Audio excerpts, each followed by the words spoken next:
सुनसान जंगल के किनारे बसा डोंगरीला गांव। चारों तरफ घना डरावना जंगल। अमावस की काली रात थी। पूरा गांव एक अजीब सी खामोशी की चादर में दबा पड़ा था।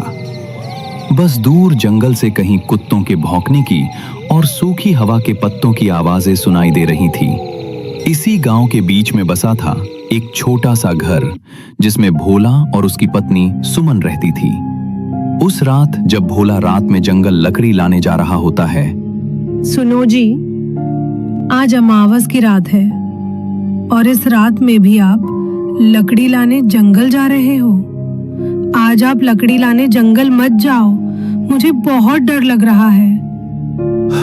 अरे वो सुमन, तुम डर क्यों रही हो? अगर मैं लकड़ी लाने जंगल नहीं गया तो हमारे घर का खर्चा कैसे चलेगा? तुम चिंता मत करो, मैं जल्दी लकड़ी लेकर जंगल से आ जाऊंगा।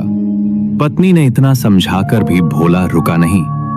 वो अपनी कुल्हाड़ी हाथ में लेकर इतने रात को जंगल लकड़ी काटने निकल जाता है।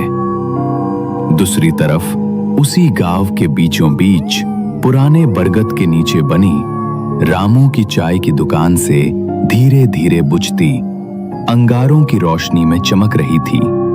उसी चाय की दुकान पे बैठे थे गांव के 4-5 लोग। उनमें रामू, मोहन, गोपाल और गांव के सबसे बूढ़े शंकर काका भी बैठे थे। अरे आज ये कुत्ते इतना क्यों भौंक रहे बे? पूरा गांव इन कुत्तों की आवाजों से डर रहा है। मन्ने तो लग रहा है कोई आत्मा पिशाच बाहर घूम रहा है। अमावस की रात है ना आज? हाँ, आज अमावस्या की रात है और आज की रात जंगल में जाना मतलब अपने ही सिर पे लाठी मारने जैसा होगा। आज छलावा रास्तों में भटकता है। भाइयों, मैंने तो ये भी सुना था कि जंगल का छलावा रूप भी बदलता है, कभी कभी तो इंसान का रूप ले लेता है। सब लोगों की बातें चल ही रही थी कि उतने में दूसरी तरफ से भोला अपने एक हाथ में कुल्हाड़ी और दूसरे हाथ में एक लालटेन लेकर आने लगता है। लालटेन की कांपती लौ में धीरे धीरे भोला आगे आ रहा था। तभी चाय की दुकान पे बैठे शंकर काका बोले, अरे भोला, कहाँ चला इतनी रात को? आज अमावस्या की रात है। ये रात बिल्कुल ठीक नहीं है बेटा। पागल हो गया है क्या भोला? कौन आदमी अमावस की आधी रात को जंगल में लकड़ी काटने जाता है? रामू, अगर मैं लकड़ी लाने जंगल नहीं गया तो मेरे घर का खर्चा कैसे निकलेगा? इसी वजह से मेरा काम रुकता नहीं। घर में चूल्हा जलाना है, उसके लिए पैसा लगता है। पैसों के लिए मुझे मजबूरी में लकड़ी लाने जंगल जाना पड़ता है। हर रोज मेरी पत्नी सुमन मुझे उस जंगल में जाने के लिए मना करती है, लेकिन मैं उसकी बात नहीं मानता। मत जा भोला, आज अमावस की रात है। जंगल में आज कोई इंसान नहीं, बल्कि वो छलावा घूमता रहता है। इतने में एक जोरदार ठंडी हवा चली। लालटेन की लौ एकदम लहराई और जैसे किसी ने पास में ही हंसकर फुसफुसाया हो। सबके रोंगटे खड़े हो गए, लेकिन भोला डरा नहीं। वो अपनी कुल्हाड़ी लेकर आगे बढ़ गया। भोला चाय की दुकान से आगे निकल चुका था। गांव की आखिरी बाउंड्री पार होते ही वो सुनसान डरावने जंगल का रास्ता शुरू हो जाता है। रात का अंधेरा और भी भयानक हो गया था। पेड़ों की टहनियां हवा में हिल रही थीं। जंगल की आवाज ऐसी आ रही थी कि मानो किसी इंसान की आवाज हो।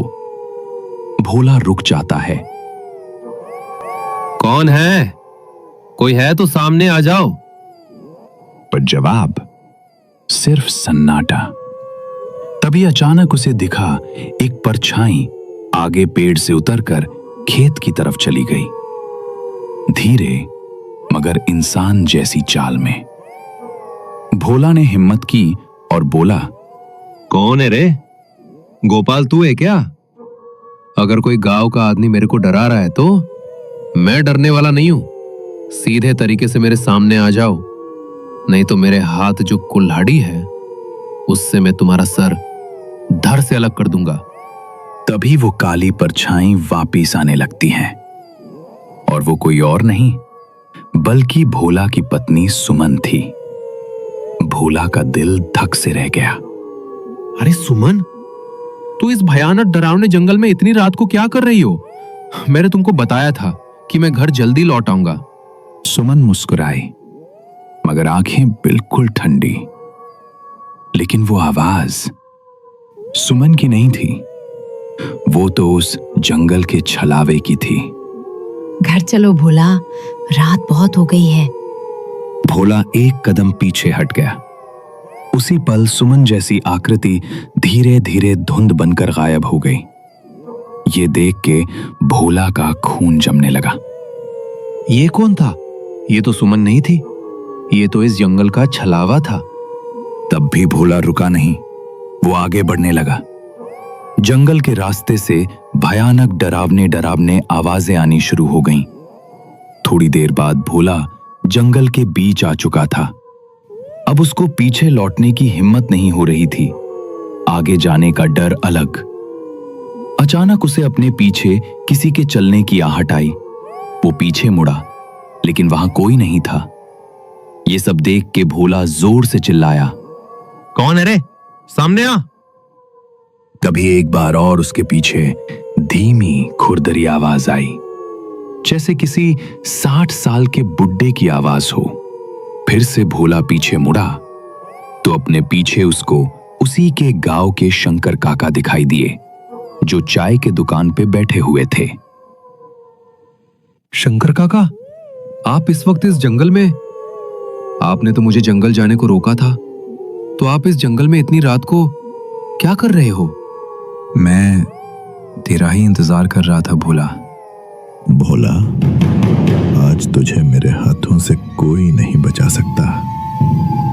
आज तेरा शरीर मेरा होगा। ये सब देख के भोला पीछे हट गया। मुझे पता है कि तुम मेरे गांव के शंकर काका नहीं हो। मैंने तुमको पहचान लिया है, तुम एक जंगल के छलावा हो। अचानक शंकर काका का चेहरा पिघलने लगा। आंखें लाल, दांत लंबे और चेहरा किसी दानव जैसा। भोला डरकर कुल्हाड़ी लहराता हुआ भागा। छलावा पेड़ों से ऊपर नीचे कूदता हुआ उसका पीछा कर रहा था। भोला भागते भागते एक पुरानी खाई पर पहुंचा। आगे रास्ता नहीं था, पीछे से छलावे की हंसी।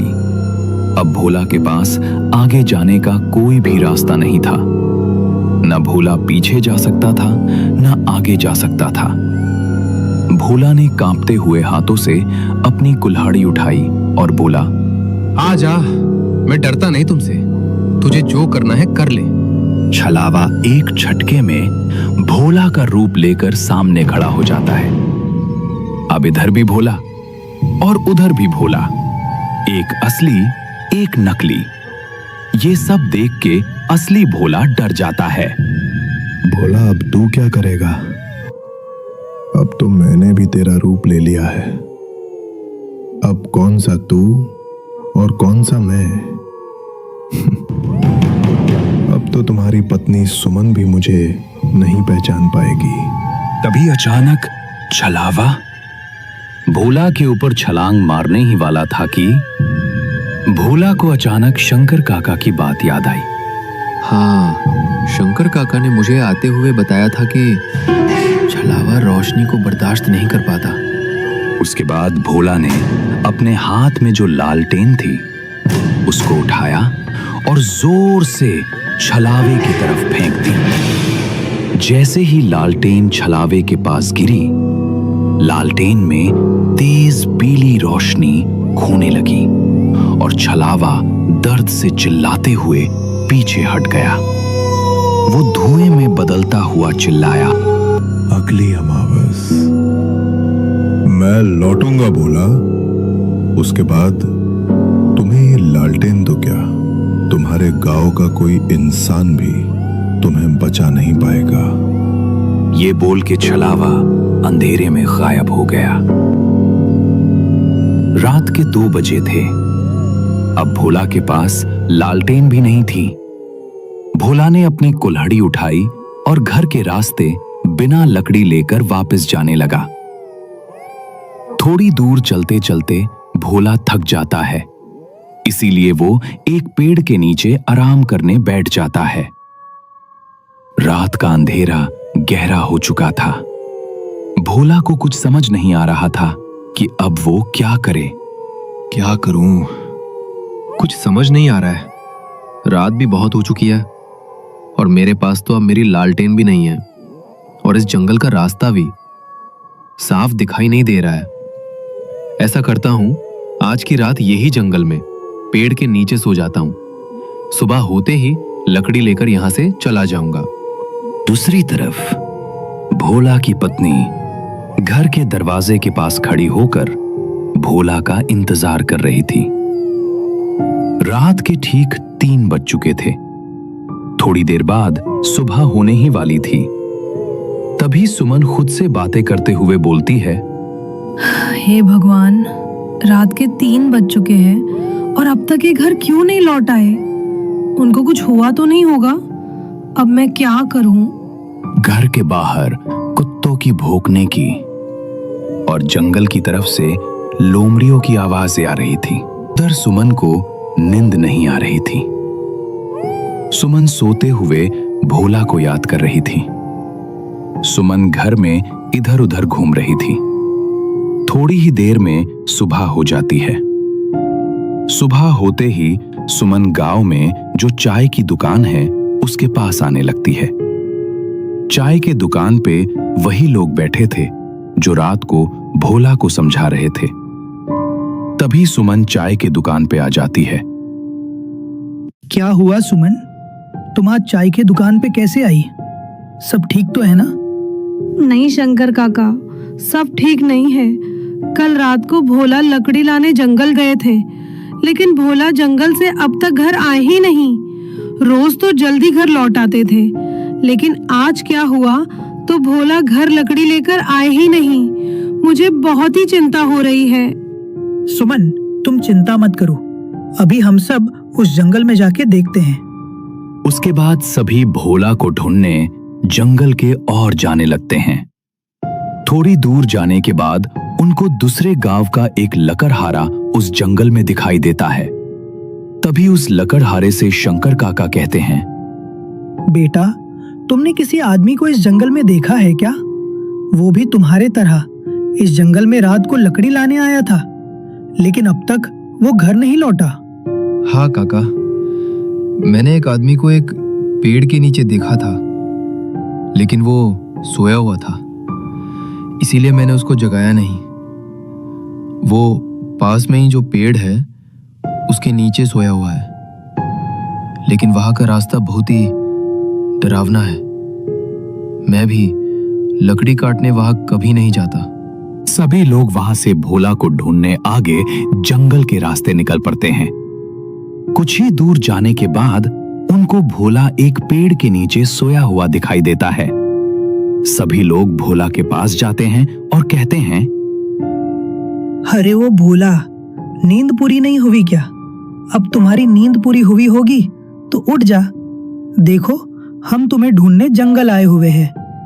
तभी अचानक भोला की आंख खुल जाती है। भोला खड़ा हो जाता है और कहता है, तुम लोग यहाँ? क्या हुआ? सब ठीक तो है? और सुमन, तुम भी इन लोगों के साथ इस जंगल में क्यों? क्या हुआ? आप आज घर नहीं आए तो क्या मुझे चिंता नहीं होगी क्या? मैं रात भर आपकी चिंता में सो नहीं पाई और आप कह रहे हो कि क्या हुआ? सुमन, अब मैं तुमको क्या बताऊं कि मेरे साथ रात में क्या हुआ? क्या हुआ भोला तुम्हारे साथ रात को इस जंगल में? शंकर काका, अब आप लोगों को मैं क्या बताऊं? कल रात जब मैं लकड़ी लेने इस जंगल में आया ना, तो मुझे सुमन का रूप लेकर इस जंगल का छलावा मेरे सामने आया। उसके बाद वो गायब हो गया। थोड़ी देर बाद फिर से वो छलावा आपके रूप में मेरे पीछे मुझे मारने आया शंकर काका, लेकिन आपकी वजह से मैं कल रात को बच गया। आपने मुझे चाय की दुकान पे बताया था कि छलावा लालटेन की रोशनी से भागता है। मैंने मेरे हाथ में जो लालटेन थी वो छलावे के ऊपर फेंकी। उसके बाद छलावा गायब हो गया, लेकिन उसने मुझे बोला था कि वो फिर अगली अमावस की रात हमारे गांव आएगा। शंकर काका, छलावा गया नहीं है, सिर्फ कुछ दिनों के लिए गायब हो गया है। इसीलिए हम सब गांव वालों को सावधान रहना होगा। बेटा भोला, तू आज बच गया, पर वो किसी और का रूप लेकर फिर आएगा। अब चलो यहां से जल्दी। तभी सभी लोग वहां से अपने घर जाने लगते हैं।